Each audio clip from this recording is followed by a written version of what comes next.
Hello, good morning, and welcome to This Date in History, also known as TDH. This show is all about the events that occurred to date in years past, both recognized by actual historians, but mainly things we personally find intriguing enough for us to bring to you. The sources of this information come from the smart device application Today in History, What Happened Today in History, Historical Calendar, and the website onthisday.com. For links to those sources, music, and anything else potentially interesting, check the underbar of the description below. Anyway, I am Aoxander, and you, viewer, are you.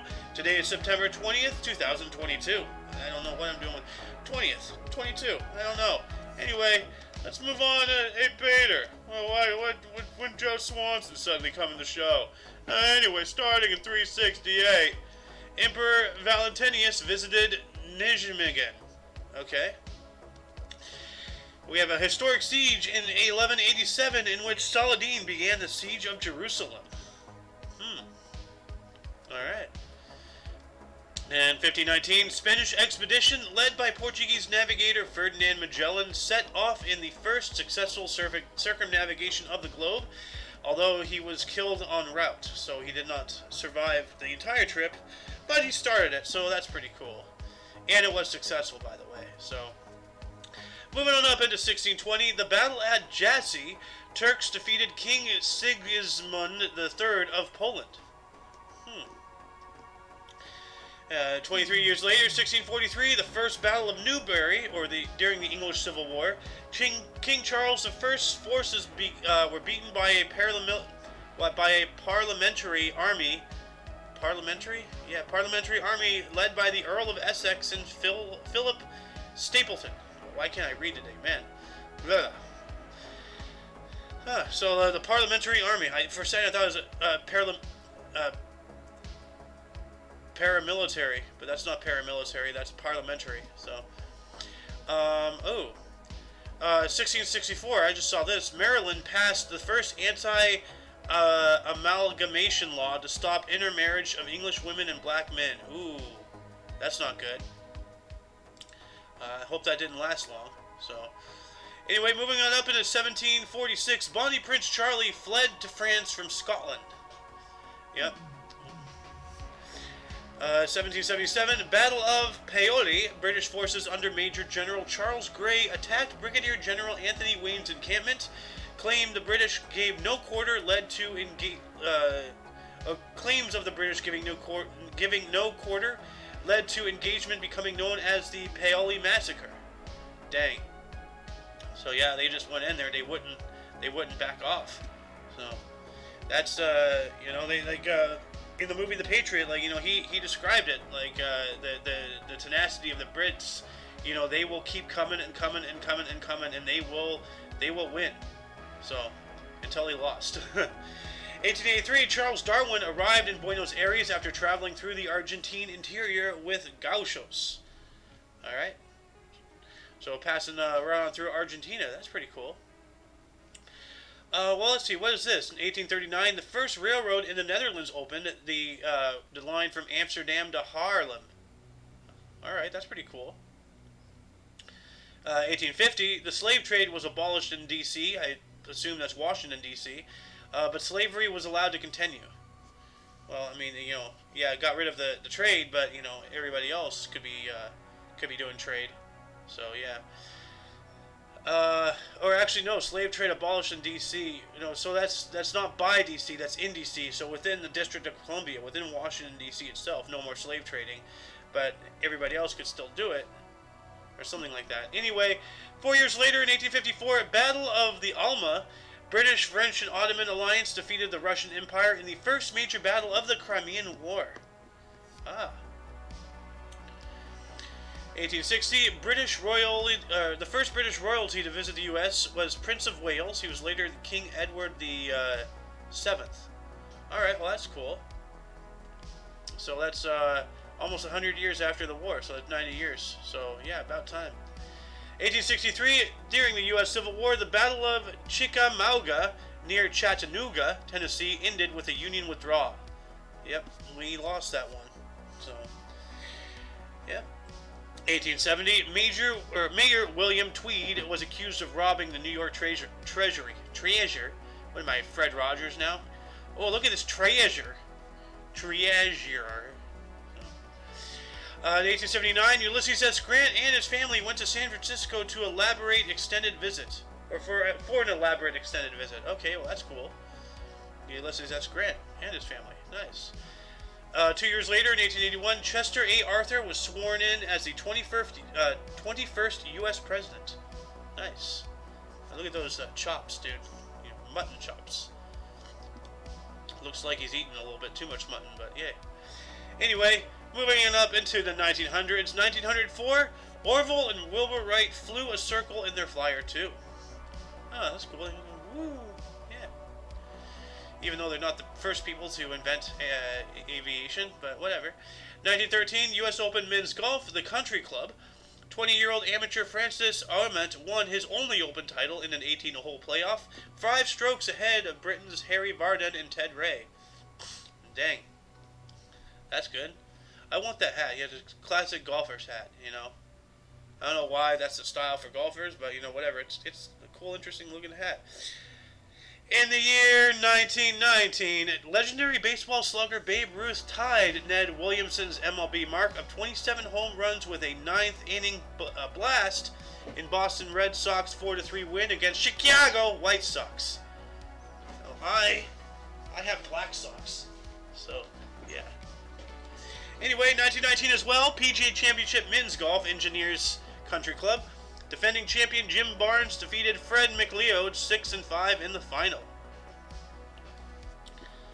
3 years after that, 1922, St. Louis Cardinals future Baseball Hall of Fame infielder Rogers Hornsby ended hitting streak of 33 games. Dang. But he made it to 33. So that's interesting. We have an assassination attempt in 1926. Bugs Moran attempted to assassinate Al Capone in a drive-by shooting, but failed. What a moron. Man, dude, seriously. Going after Al Capone? Who do you think you are, the IRS?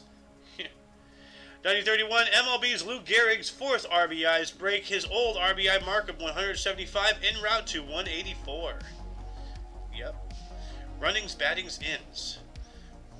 I'm slowly learning the cycle, which is a single, a double, a triple, home run. So that's the cycle, not the line. So, Dad, if you're watching this, I'm learning. 1932, Mahatma Gandhi began a hunger strike against the way Hindu untouchables were treated. Yep, and this guy does hunger strikes. 6 years later, 1938, Dmitri Shostakovich's Suite for Jazz Orchestra premiered. Alright. We have a boxing title fight. 1939, Joe Louis put Bob Pastor down 5 times before an 11th round knockout at Briggs Stadium in Detroit in his 8th heavyweight boxing title defense. Yeah. And 1953, Cubs' Ernie Banks hit his first major league home run. Nice. Congratulations. 1954, Roger Bannister was awarded Britain's Silver Pears Trophy. What's a Silver Pear Trophy? Britain's Silver Pears Trophy. Let's look this up. Silver Pears Trophy. Let's see here. It was an award presented annually by Pears Encyclopedia for outstanding British achievement in any field. The trophy was possibly awarded prior to 1953 and after 1958, but more research is needed on the subject. So it was a very short-lived, here's an award for being the most British. I had a good time, you know, Britishness. Always Britishing about. So, well, I'm going to add the link to this wiki in the underbar, just for anybody who's interested. Moving on up into 1955, Willie Mays of the Giants homers off Vern Law of the Pirates in both ends of DH. Whatever DH is. What is DH? Down hit? I don't know. 1957, Leontine Price made her operatic stage debut singing Madame Ladon in the U.S. premiere of Dialogues of the Carmelites in San Francisco. Wow, Camelties, Carmelites. Huh. Yep. In 1961, black U.S. student James Meredith was refused enrollment to the segregated University of Mississippi. Well, I hope he got in somewhere, so I don't know. 1961 as well, Roger Mars hit home run number 55 and Barley misses number 60 in game 154 of the season. Yanks clinch the pennant number 26. Alright. Let's see here, 1962, I see Ben Bella won the first elections in independent Algeria, so that's cool. And 1 year later, 1963, JFK proposed a joint U.S.-Soviet voyage to the moon. Yeah, that didn't work out. That would have been interesting, though. 165 days later, in 1964, Gunter Grass's play Die Plebejorn Proben den Aufstand premiered in Berlin. I don't speak German, so, but I know Die means the, so yeah. This guy looks a lot like someone I've met. Why is that face so familiar? I swear I've met someone who looks like that. Anyway, 1967, British Linear Queen Elizabeth II was launched at, or Liner Queen Elizabeth II was launched at Clydebank, Scotland. I've been to the Queen Elizabeth, the first one at least, the one out in California, Long Beach, I think is where it's at. Yeah. 1968, Mickey Mantle hit his final. 1968, Mickey Mantle hit his final career home run, which was number 536. That's a lot of home runs. That's a lot of hitting homers. That's a lot of doughs, you know. Anyway, 1 year after that, 1965, 58th Davis Cup, U.S. pair Bob Lutz and Stan Smith clinched final 8-6, 6-1, 11-9 over Aili Natase and Ion Tiriac of Romania in Cleveland, Ohio, ending at 5-0. We have a Ryder Cup. First we have the Davis Cup. Now we have the Ryder Cup in 1969 as well. Ryder Cup golf. Royal Berkensdale Golf Club. U.S. Great Britain tie. 16-16. Great sporting gesture. U.S.'s Jick Nicklaus conceded missable 3-foot putt to Tony Jacklin at the 18th hole for the draw. That's how you play the game. 1 year later, in 1970, Jim Morrison was found guilty for open profanity and indecent exposure after allegedly exposing himself at a concert in Miami in 1969. Yeah, he got caught up in the moment, but, you know, live and learn, so. Nobody wants to see your junk, man. At least nobody normal. 1972, police found cannabis growing on Paul and Linda McCartney's farm. Ooh. What a surprise. 1973, Billie Jean King defeated Bobby Riggs in Battle of Sexes tennis match. Okay. 1975, David Bowie's Fame single went for #1 for 2 weeks. Good. Then we have another Ryder Cup in 1975. Ryder Cup golf at Laurel Valley Golf Course.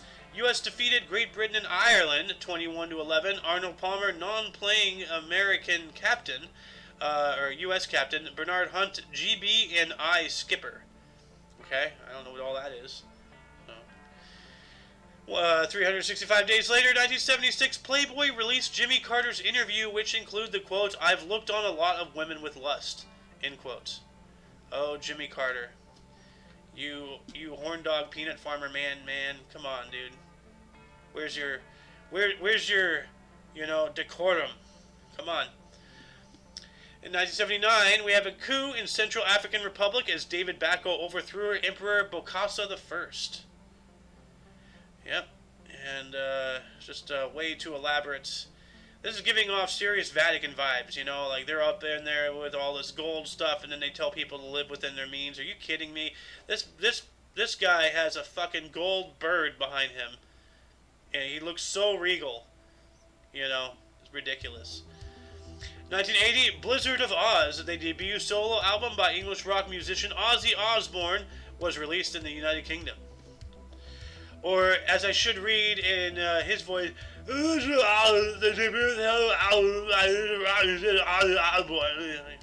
don't know. I can't even start to pretend to be mush brain like him with all the drugs. Anyway, moving on up into 1980 as well, George Brett went 0-4, dropping his average below .400 for good. Aw, that's not good. 1987, 39th Emmy Awards. L.A. Law, Bruce Willis, and Sharon Gless won. Yeah.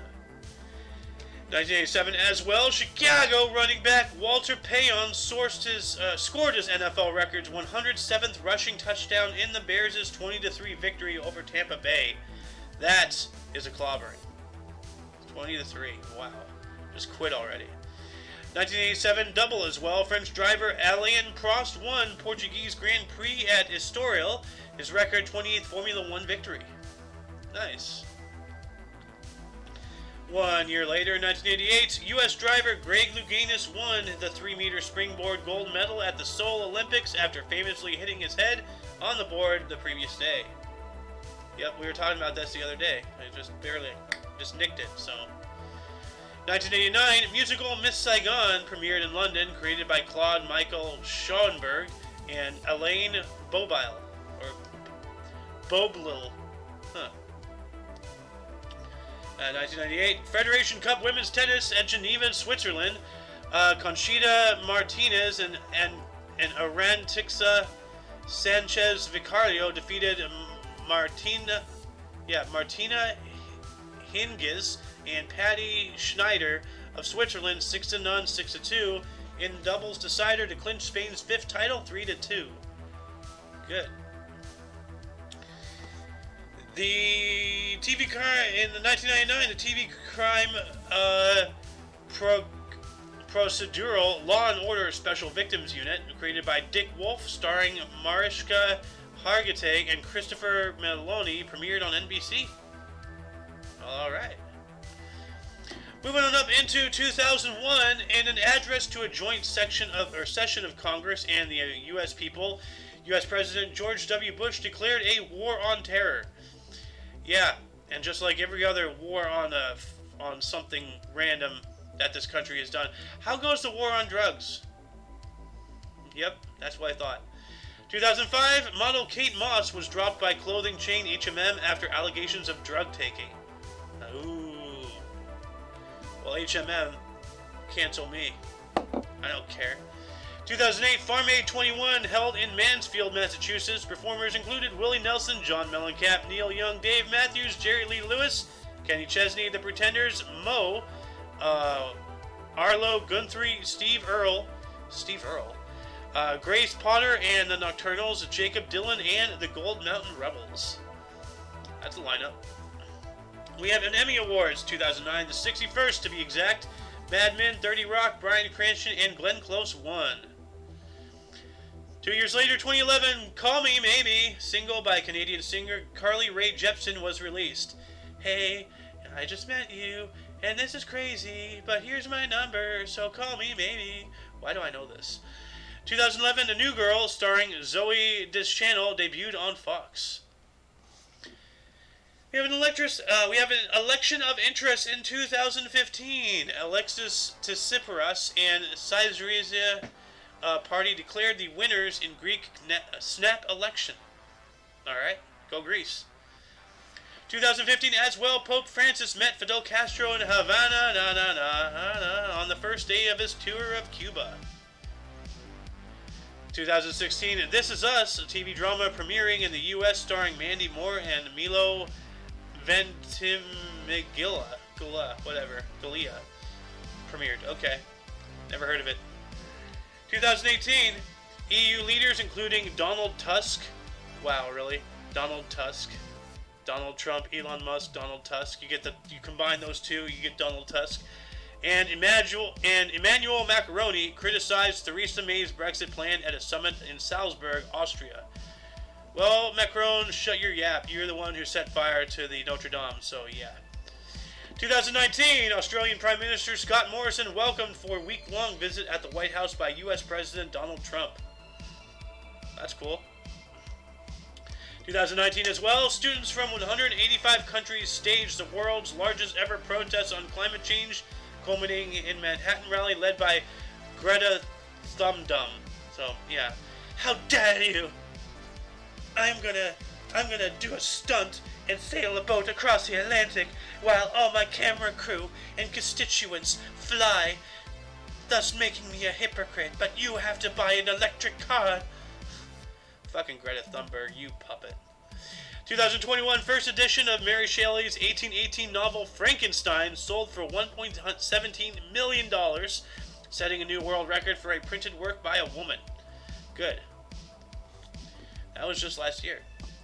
Before we move on to the burst and deaths, were there any articles that grabbed your interest more than most? Anything you want me to elaborate on? Anything you want to elaborate on? You have any questions? Start a dialogue in the comments section. Let's go. Keep the conversation going. History never stops. Moving on in the burst, starting us off in the year 1486, we have Arthur, Prince of Wales. He was an English crown prince, son of King Henry VII of England, and the first husband of Catherine of Aragon, born in Winchester, England, dying in 1502. We have Ernesto Teodoro Moneta, born on this date in 1833. He was an Italian journalist, soldier, and pacifist. He was born in Milan, Lombardy, dying in 1918. We have Upton Sinclair. That's a name that's kind of familiar. 1878, a U.S. writer for The Jungle. Oh, that's right, Jungle. That's what led to the FDA. Born in Baltimore, Maryland, dying in 1968. Thank you, Upton Sinclair. You revolutionized health. Really good. Maxwell Perkins, born on this date in 1884. He was an American editor and publisher, born in New York City, New York, dying in 1947.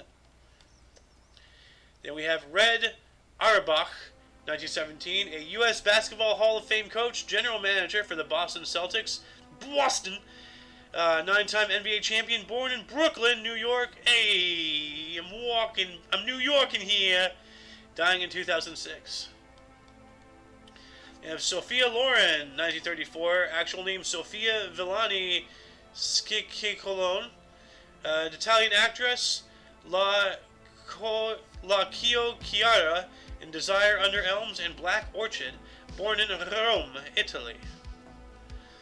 We have Sani Abacha, 1943, the de facto president of Nigeria from 1993 to 98, born in Kano, Nigeria, dying in 1998. Why does it look like he's crying? Maybe those are war scars or something. I don't know. We have Guy Lafleur, 1951, a Canadian Hockey Hall of Fame right wing, 5-time Stanley Cup, 2-time NHL MVP, NHL Playoff MVP, Montreal Canadiens, New York Rangers, Quebec Nordics. Born in Thurso, Quebec, Canada, dying in 2022, this year. So when did he die? April 22nd. Well, that sucks. 1954, we have Lloyd Blankfein, a U.S. CEO and chairman of Goldman Sachs, born in New York City, New York. And let's see here. We have John Tavares, born on this date in 1990. He is a Canadian ice hockey player for the New York Islanders, born in Mississauga, Ontario. Moving on into deaths. Starting us off in 1168, we have Pascal III, Guido di Crema, who was an Italian anti-pope from 1164 to 68. Died of cancer at the age of about 58, give or take. Something like that. Moving on up, we lost Jacob Grimm in 1863. Was a German philologist, folklorist, and editor of Grimm's fairy tales. Dies at the age of 78. So one of the brothers Grimm died on this date. Dang. That's rather grim. 1945, we have Edward Ritz, was a Nazi physician at Auschwitz, committed suicide at the age of 36. Good. Piece of crap. 1957, we have Jean Sibelius. He was a Finnish composer, Vals Trieste and Finlandia. Died at the age of 91. That's up there. Yeah, good. Moving on up into... That's it. That concludes the show. Once again, you can check the underbar of the description for any links you may find interesting. For your dose of Past Events Daily, we stream every day at 10 in the morning Pacific Time. For all of you and all of us, I am Ayo Xander, and you are you. And until you check us out tomorrow, don't forget to look right and left at every intersection, rate 5 thumbs, and subscribe. Until then, toodles! Where's the thing? There's a thing. Wait. Oh, crap. Okay. Well, hold on a second. My stupid computer screen, my other monitor wants to be a poopy head, so gotta unplug it. Hold on, I'm sorry, I know I'm still on the air, but I can't access my program. There we go. There we go.